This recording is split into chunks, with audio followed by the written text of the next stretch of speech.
Hey guys, it's Laura. So today's video is going to be pretty short and sweet, but there are a few things that I wanted to talk about related to the holidays. The first thing that I want to bring up is that the holidays can bring about a lot of different emotions. And for those of you who have lost somebody, whether it's been this year, in the past few years, or maybe around this time, or whenever, if you have lost somebody close to you, the holidays can be kind of tough.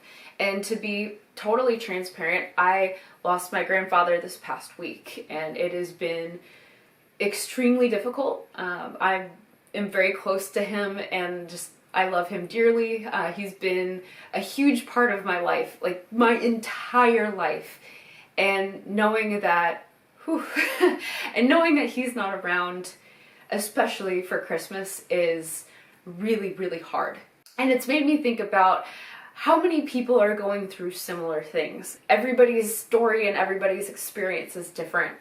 Something that I chose to do this year is to stay with my parents and spend Christmas with them. Now, right now, I should be on a flight with my husband to go see his family for Christmas, but I made the choice, per my parents' request, to stay here and celebrate Christmas with them. Now, we are going to wait to open presents and do all of that stuff until my husband comes back, but I guess I have a few objectives right now, and one being to support my mom, as it is my maternal grandfather who passed away, and they were very, very close.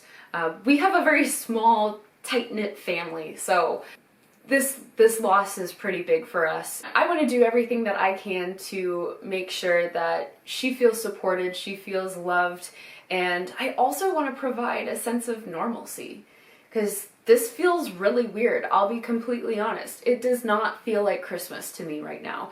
It's also 77 degrees, so that's not helping, but ultimately I don't feel very festive. I don't feel particularly joyful right now, and I think that's okay, but I think this time of year is meant to be with family and celebrating family and each other, and that's something that means a lot to me. Really, my heart just goes out to anybody who is experiencing loss or gets emotional during this time of year and finds it to be really challenging.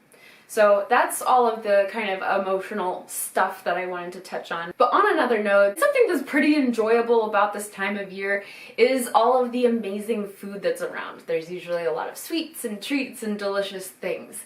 But there can also be a lot of guilt and a lot of fear that comes with those foods. I want to encourage you to enjoy those foods. If you take a look at the span of your health and fitness journey, these holidays are tiny little blips.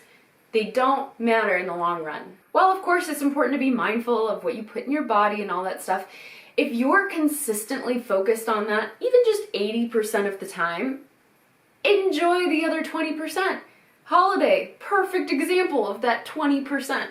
If you're trying to establish a healthier lifestyle, it's really important to figure out what is sustainable for you. And I think for the vast majority of people, eating clean 100% of the time is not sustainable. And I think there is some value to enjoying food just because it tastes good, and not necessarily because it's extremely good for you. We're human, after all. We're not perfect. We shouldn't be striving for perfection. So I will get off my soapbox, but I think there is at least one person out there who probably needed to see this video. And I hope it helped, and I hope you have a wonderful holiday season, and I will see you in the next video. Bye, guys!